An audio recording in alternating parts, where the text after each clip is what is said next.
Hi అండి, నా పేరు త్రిపుల. నేను ఒక క్వాలిఫైడ్ న్యూట్రిషనిస్ట్. పీసీఓఎస్ వల్ల ఎంత ట్రై చేసినా బరువు అస్సలు తగ్గడం లేదా? మీరు తినే ప్రతిసారి ఏదో తప్పు చేస్తున్నా అన్న ఫీలింగ్ మిమ్మల్ని వెంటాడుతుందా?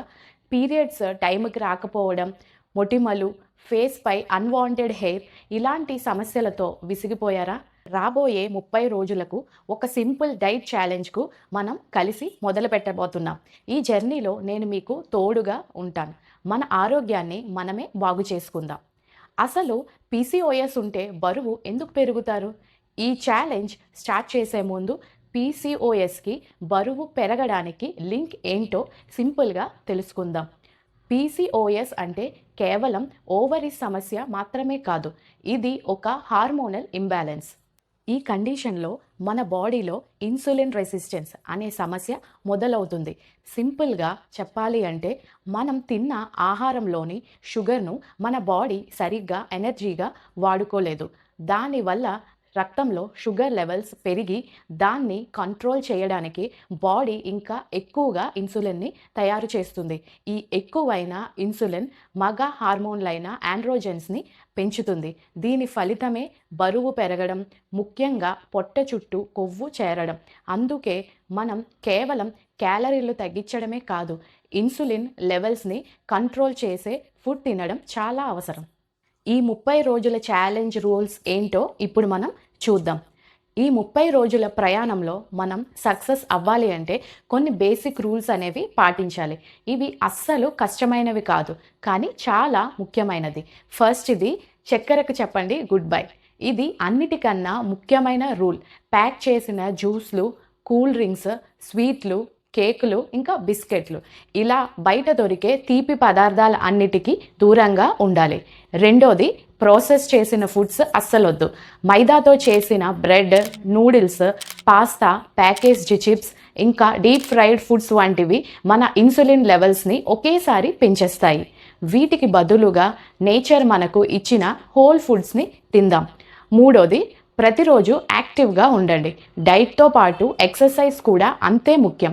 ప్రతిరోజు కనీసం 30 నిమిషాల పాటు వేగంగా నడవడం, యోగా చేయడం, లేదా వారానికి 2 నుండి 3 సార్లు కాస్త చెమట పట్టేలాంటి వర్కౌట్స్ చేయడం అలవాటు చేసుకోండి. నాలుగోది, స్ట్రెస్ని దూరం పెట్టండి. మనం స్ట్రెస్ తీసుకుంటే హార్మోన్ల సమస్య ఇంకా ఎక్కువ అయిపోతుంది. ఒకరోజు శాంపిల్ డైట్ ప్లాన్ ఏంటో చూద్దాం. ఈ ఛాలెంజ్లో ఒక రోజంతా మీరు ఎలాంటి ఫుడ్ తీసుకోవచ్చో ఇప్పుడు చూద్దాం. ఇది కేవలం ఒక ఉదాహరణ మాత్రమే. దీన్ని బట్టి మీకు నచ్చిన ఆరోగ్యకరమైన మార్పులు చేసుకోవచ్చు. గుర్తుంచుకోండి, ఇది ఒక పద్ధతి మాత్రమే. కొంతమందికి కార్బ్ డైట్స్ వంటి ఇతర పద్ధతులు కూడా చాలా బాగా పనిచేస్తాయి. ఉదయం లేవగానే ఒక గ్లాసు గోరువెచ్చని నీళ్ళు, నానబెట్టిన మెంతుల నీళ్ళు లేదా చిటికెడు దాల్చిన చెక్క పొడి కలుపుకొని తాగండి. ఇవి రక్తంలో షుగర్ లెవెల్స్ని నియంత్రించడంలో సహాయపడతాయని నమ్ముతారు. బ్రేక్ఫాస్ట్ 8 నుంచి 9 గంటల మధ్య 1 కప్పు రాగి జావ లేదా 2 పెసరట్లు తక్కువ నూనెతో. పెసరపప్పులో మంచి ప్రోటీన్ ఉంటుంది. ఇది మిమ్మల్ని ఎక్కువసేపు ఆకలి వేయకుండా చూసుకుంటుంది. దీనితో పాటు కొద్దిగా పుదీనా చట్నీ తీసుకోవచ్చు. మధ్యాహ్న భోజనం 12 నుంచి 1 గంట మధ్యలో 1 చిన్న కప్పుతో బ్రౌన్ రైస్, 1 కప్పు పప్పు, 1 పెద్ద కప్పుతో ఆకుకూర లేదా కూరగాయల ఫ్రై తక్కువ నూనె వేసుకొని చేసుకోవాలి. మరియు 1 కప్పు పెరుగు, మీ ప్లేట్లో సగం కూరగాయలతో నిండి ఉండేలా చూసుకోండి. ప్రతి భోజనంలో కనీసం 25 నుండి 30 గ్రాముల ప్రోటీన్ ఉండేలా ప్లాన్ చేసుకోవడం చాలా ముఖ్యం.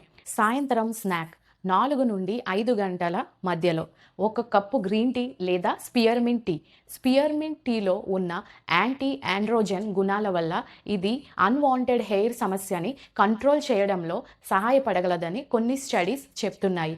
దీంతో పాటు గుప్పెడు వేయించిన శనగలు లేదా బాదం పప్పులు తినండి.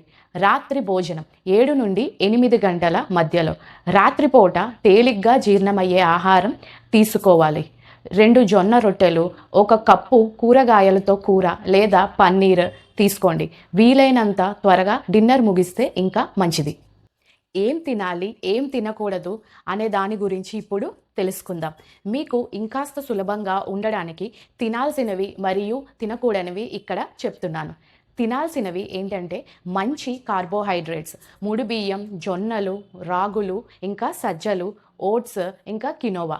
ప్రోటీన్లో పప్పు దినుసులు, శనగలు, రాజ్మా, తోఫు, ఇంకా పన్నీర్ మరియు గుడ్లు, ఇంకా చికెన్ మరియు చేపలు. హెల్తీ ఫ్యాట్స్ బాదం, వాల్నట్స్, అవిసె గింజలు, గుమ్మడి గింజలు, నెయ్యి మితంగా తీసుకోవాలి, ఇంకా ఆలివ్ ఆయిల్.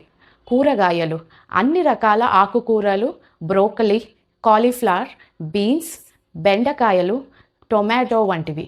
పండ్లు బెర్రీలు, జామ, యాపిల్, దానిమ్మ వంటి తక్కువ షుగర్ ఉండే పళ్ళు వంటివి మితంగా తినొచ్చు. తినకూడనివి ఏంటి అంటే చక్కెర, స్వీట్లు, ice creams, cool drinks, packaged fruit juices, refined carbohydrates, maida, white bread, pasta, noodles, తెల్ల బియ్యం. ప్రాసెస్ చేసిన ఫుడ్స్ సాసేజ్లు, ఫ్రెంచ్ ఫ్రైస్, బర్గర్లు, సమోసాలు వంటి deep fry items. Dairy products పాలు, పాల ఉత్పత్తులు అందరికీ సమస్య అయితే కాదు, కానీ కొంతమంది పీసీఓఎస్ ఉన్న వాళ్ళకి ఇది మొటిమలు లేదా ఇతర లక్షణాలని పెంచవచ్చు. మీకు అలా అనిపిస్తే కొంతకాలం పాటు వాటిని తగ్గించి గమనించి చూడండి. చూశారు కదా, పీసీఓఎస్ని మేనేజ్ చేయడం అసాధ్యమేమీ కాదు. సరైన ఆహారం, కొంచెం శారీరక శ్రమతో మన ఆరోగ్యాన్ని మనమే గాడిలో పెట్టుకోవచ్చు. ఈ 30 రోజుల ఛాలెంజ్ కేవలం బరువు తగ్గడానికి మాత్రమే కాదు, మీలో ఒక కొత్త కాన్ఫిడెన్స్ని నింపడానికి, మీ శరీరాన్ని మీరు ప్రేమించడం నేర్చుకోవడానికి ఇదొక మంచి అవకాశం. గుర్తుంచుకోండి, ఈ జర్నీలో మీరు ఒంటరి కాదు, మనం కలిసే ఉన్నాం. ఈ ఛాలెంజ్ను స్వీకరించడానికి మీరు రెడీనా?